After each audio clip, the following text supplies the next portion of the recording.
عدل اور اعتدال. اس میں پتہ چل رہا ہے کہ آپ رہبانیت کے تمام مقامات آپ کو حاصل ہو گئے، وہ مقامات جو رہبانیت میں حاصل ہوا اس سے بھی زیادہ حاصل ہو گئے، اور دنیا کے اندر بھی اللہ تعالیٰ نے آپ کو وجاہت عطا کر دی. یہاں میں ایک اور بات بھی آپ کی خدمت میں عرض کروں. انسانی نظام میں افراط و تفریط کی تو بے شمار مثالیں ہیں، لیکن اس وقت ہم جس بہت بڑی افراط و تفریط سے گزر رہے ہیں، میں کچھ وہ مثالیں دینا چاہتا ہوں. انسانیت نے سرمایہ دارانہ نظام کو دیکھا. سرمایہ دارانہ نظام، کیپٹلسٹک سسٹم، اس کی دو بنیادیں ہیں. ایک حق ملکیت بے قید لامحدود، جو شخص جتنا چاہے اتنی پراپرٹی کا وہ مالک بن جائے، کوئی اس پہ اعتراض نہیں ہوگا. کوئی اس سے نہیں پوچھے گا کہاں سے لے کے آئے ہو، کیوں ہے، یہ کیا ہے، یہ جاگیر کہاں سے آئی، یہ کارخانے اتنے کہاں سے آئے. اور اتنی جاگیر اور اتنی دولت ایک شخص سے پاس ہو تو اس کے کیا نتائج نکل سکتے ہیں، وہ کتنا خطرناک ثابت ہو سکتا ہے سوسائٹی کے لیے، کوئی سوچنے کو تیار نہیں ہوتا. ہر شخص کو حق ہے کہ وہ جتنی چاہے ملکیت حاصل کر لے. Right of owning property unlimited, بے قید حق ملکیت، یہ پہلی بنیاد. دوسری چیز ہے آزاد معیشت، لیسی فیئر اکانومی. آپ جس طرح سے چاہیں کما لیں اور جس طرح سے چاہیں آپ صرف کر لیں. نہ تو اس بات پہ پابندی ہے آپ پہ کہ آپ کیسے کماتے ہیں، نہ اس بات پہ پابندی ہے کہ آپ کیسے خرچ کرتے ہیں. بھئی آپ کا پیسہ آپ جیسے چاہیں خرچ کریں، اور جس کے ساتھ آپ جو چاہیں سودا کریں کہ میں اتنے میں کام کروں گا، اتنے میں کام لوں گا، یہ کروں. آزاد معیشت ہے. یہ دو بنیادیں بظاہر دیکھنے میں بڑی خوبصورت ہیں، لیکن ان دو باتوں نے سرمایہ دارانہ نظام کو شیطانی نظام بنا دیا، اور دنیا میں بدترین قسم کا استحصال، ایکسپلائٹیشن ہمارے سامنے آیا. وہ کیسے ہوا؟ یہ بات ہمارے اکثر لوگ کہہ تو دیتے ہیں کہ استحصال، وہ پتہ نہیں ہوتا کہ استحصال ہوتا کیسے. استحصال کیسے ہوتا ہے؟ اصل میں دنیا کے اندر آزاد معیشت کے نام سے ایک سرمایہ دار کا ایک غریب کے ساتھ اکھاڑا کرا دیا جاتا. جوڑ نہیں ہے بیچارے. ایک طرف سرمایہ دار ہے، وہ اگر سال ہر سال اپنی مل نہ کھولے، بند رکھے، اس کو کوئی پرواہ نہیں ہوتی. وہ کام نہ کرے، وہ یہاں جا کے یورپ میں بیٹھ جائے، سال بیٹھا رہے، اس کو کوئی پرواہ نہیں. کام کرے، کسی اور کے حوالے کر دے، بند کر دے، اس کے پاس اتنی دولت جمع ہے کہ اس کو کام کرنے کی ضرورت ہی نہیں ہے، اس کی ساری ضرورتیں پوری ہوتی رہیں گی. دوسری طرف بیچارہ غریب ہے، مزدور ہے، کسان ہے، وہ آج اگر وہ کام نہیں کرتا ہے تو شام کو اس کے بچے بھوک سے سوتے ہیں، وہ خود بھوک سے مرتا ہے. اس کے پاس کپڑے نہیں ہیں، لباس نہیں ہے، رہائش نہیں ہے، وہ تو روزانہ کام کرنے پہ مجبور ہے. اب سرمایہ دار جو ہے اس کے ساتھ سودا کرتا ہے، ہاں بھئی میری مل میں کام کرو، اتنے میں کام کرو.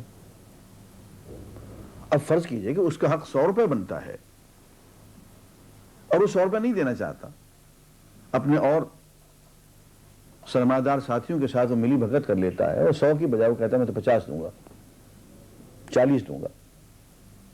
تو بیچارے مزدور کے پاس اور کیا راستہ ہے کہ وہ آدھی مزدوری پہ کام کرے؟ اگر وہ کام نہیں کرتا تو شام کو بھوکوں مرتا ہے. وہ یہی ہوتا ہے کہ مہنگائی سے، غریب کی، مزدور کی غربت سے ناجائز فائدہ اٹھا کے یہ سرمایہ دار، یہ کارخانہ دار، یہ جاگیردار جتنی مزدوری چاہتا ہے اتنی مزدوری پہ مزدور سے کام کرواتا ہے.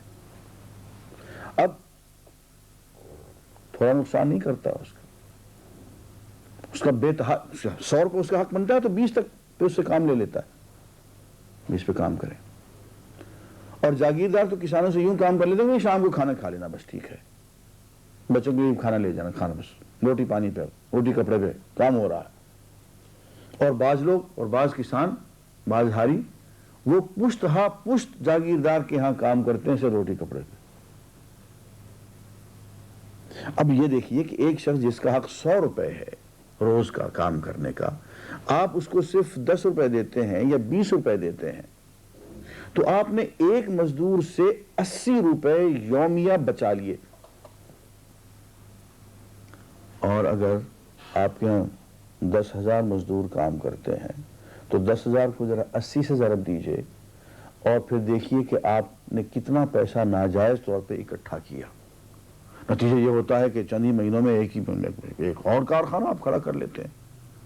اور کوئی لوگ کہتے ہیں کہ جی انڈسٹریل جینیس ہیں آپ، تو ایک کارخانہ پچھلے سال قائم کیا تھا، ابھی اسی سے اتنی آمدنی ہوئی کہ ایک کارخانہ اور کھڑا کر لیا آپ نے. یہ انڈسٹریل جینیس ہونا نہیں ہے، یہ شیطان ہونا ہے کہ آپ نے مزدور کو اس کا حق ہی نہیں دیا ہے. اس کا حق 100 روپے بنتا تھا، آپ نے اس کو 10 روپے پہ 20 روپے پہ رکھا دیا ہے، اور وہ بیچارہ غریب بھوکوں تنگ وہ آپ کے ہاں کام کرنے پہ مجبور ہے، دوسرے کسی کارخانے میں جاتا ہے، دوسری کسی جاگیر میں جاتا ہے، تو اس سے بھی آپ نے ملی بھگت کی ہوئی ہے، وہ بھی 20 روپے سے زیادہ اس کو نہیں دیتا. ایک لمبا چکر ہے، میں بہت اختصار سے بیان کر رہا ہوں. نتیجہ یہ ہوتا ہے کہ غریب غریب تر ہو جاتا ہے، اور یہ کارخانہ دار جو ہے یہ دولت جو ہے تمام عوام کی سمیٹتا چلا جاتا ہے. اس کے دو بھیانک نتائج نکلتے ہیں. ایک تو عوام الناس کی کمر ٹوٹ جاتی ہے، اور اس کی دولت جو ہے وہ بڑے سرمایہ دار کے ہاتھ میں آ جاتی ہے. دوسرا اس کا ایک فنی طور پر بھیانک نتیجہ یہ نکلتا ہے کہ درمیانہ طبقہ، مڈل کلاس، وہ ختم ہو جاتی ہے. چھوٹا صنعت کار، چھوٹا زمیندار، وہ ختم ہو جاتی ہے، اور 12 کروڑ عوام کی جائیداد 22 خاندانوں میں سمٹ کے آ جاتی ہے. اور یہ جب جیسے چاہتے ہیں ویسی ملک کو چلاتے ہیں، اس کا سلسلہ. یہ ایک سرمایہ دارانہ نظام ہے جس کی لعنت یورپ میں، امریکہ میں اور ان ملکوں میں ہے جہاں پہ یہ سرمایہ دارانہ نظام پوری طور پہ نافذ. اب کیا ہوا؟ لوگوں میں ایک رد عمل پیدا ہوا اشتراکیت کی شکل میں. بڑے بڑے مفکرین آئے، انہوں نے کہا صاحب کہ یہ تو بڑے ظلم کی بات ہے، اور اس نیا نظام لے کے آئے، ایک بغاوت کر دی گئی سرمایہ دارانہ نظام کے خلاف. لیکن انسان جب سوچتا ہے تو غصے کے عالم میں سوچتا ہے، بطور ری ایکشن کے، رد عمل کے وہ ایک نیا نظام پیش کرتا. غصہ تھا حق ملکیت کے خلاف. یہ نہ سوچا کہ اصل میں حق ملکیت اگر محدود ہوتا تو شاید یہ نقصان نہ ہوتا. یہ نہ سوچا کہ یہ جو آزاد معیشت، لیسے فیئر اکانومی ہے، اس پہ اگر تھوڑی سی پابندیاں ہوتی تو شاید یہ نتائج نہ نکلتے. اٹھا کے حق ملکیت کو ہی سرے سے ختم کر دیا، آزاد معیشت کو ہی سرے سے ختم کر دیا، اور انسان انسانیت کے درجے سے گر کے حیوانیت کے درجے پہ آ گیا. اور یہاں پھر جو نقصان ہوا وہ یہ کہ جو دولت اب 22 خاندانوں میں سمٹ کے آ گئی تھی، اب وہ ایک پارٹی کے پنجے میں آ گئی.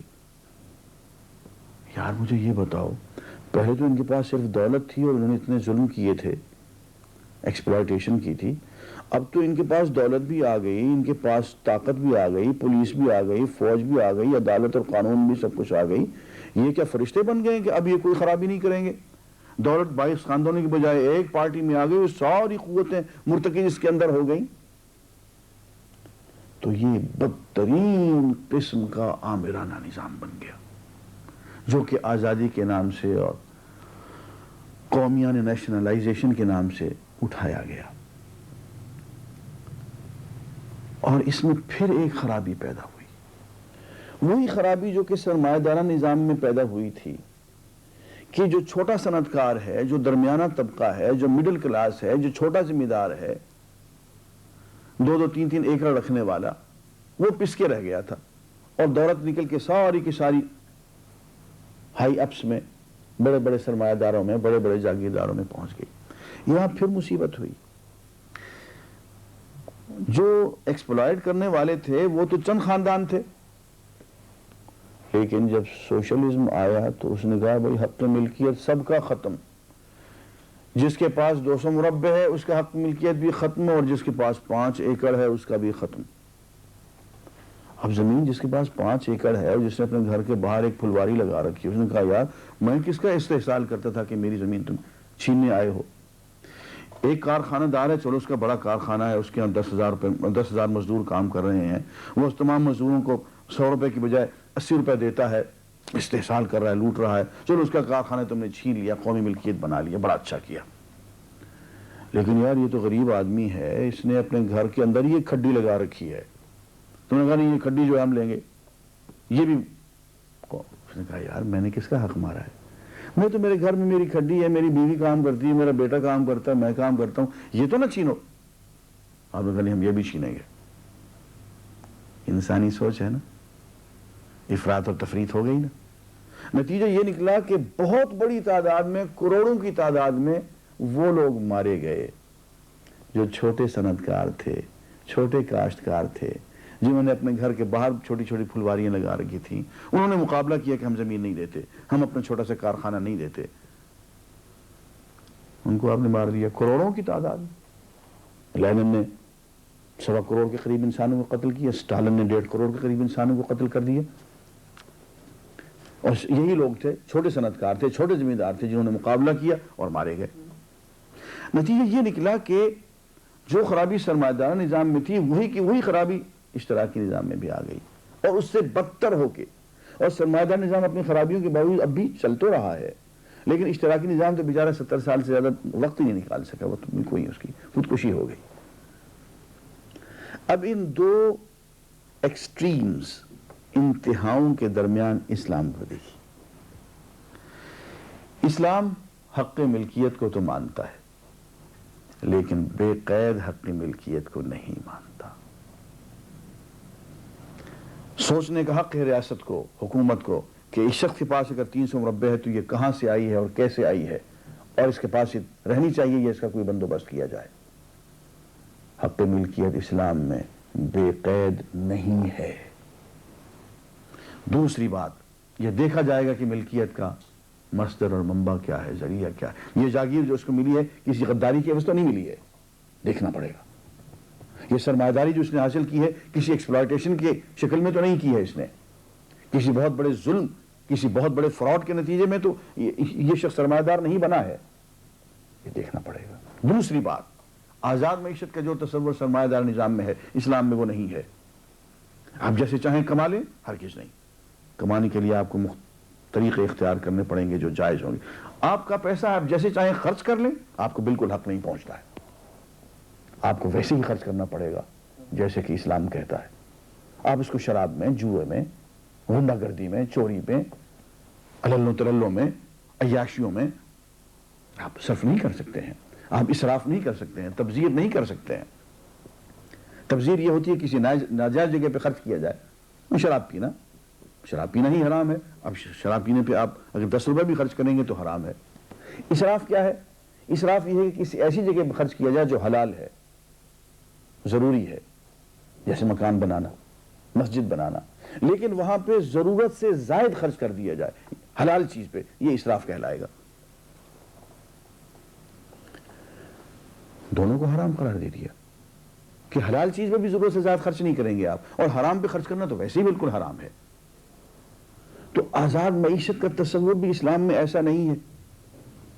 اب آپ دیکھ لیجئے کہ اسلام اس اعتبار سے سرمایہ دارانہ نظام کی نفی کرتا ہے، اشتراکیت کی نفی کرتا ہے، اور بالکل دونوں کے درمیان ایک عدل اور اعتدال کا نظام لے کے آتا ہے.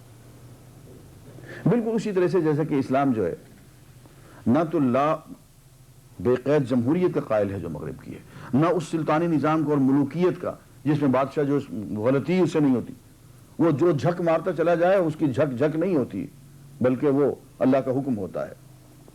جو دو ایکسٹریمز ہیں، بادشاہ جو بھی کرے وہ درست، اور اب عوام جو کچھ کریں وہ درست نہیں. صاحب نہیں، اسلام بالکل درمیان میں آتا ہے. بادشاہیت، ملوکیت بالکل ناجائز، اور عوام کو بھی قانون بنانے کا کوئی اختیار نہیں. ان الحکم الا للہ، قانون تو بنا بنایا اللہ تعالیٰ دیں گے. ہاں اس کی انٹرپریٹیشن، اس کے آگے عملی تعویل، اس کی تفسیر، اس کو مزید جو تقنین جو آپ کرتے ہیں، قانون بناتے ہیں، وہ آپ کر سکتے ہیں، محدود ہوگی، لامحدود جمہوریت بھی نہیں ہے اور ملوکیت بھی نہیں، بالکل درمیان میں ہوگا۔ اس اعتبار سے ہم دیکھتے ہیں تو اسلام کا نظام جو ہے وہ عدل و اعتدال کا نظام ہے۔ It's always in between the two extremes۔ وآخر دعوانا ان الحمد للہ رب العالمین۔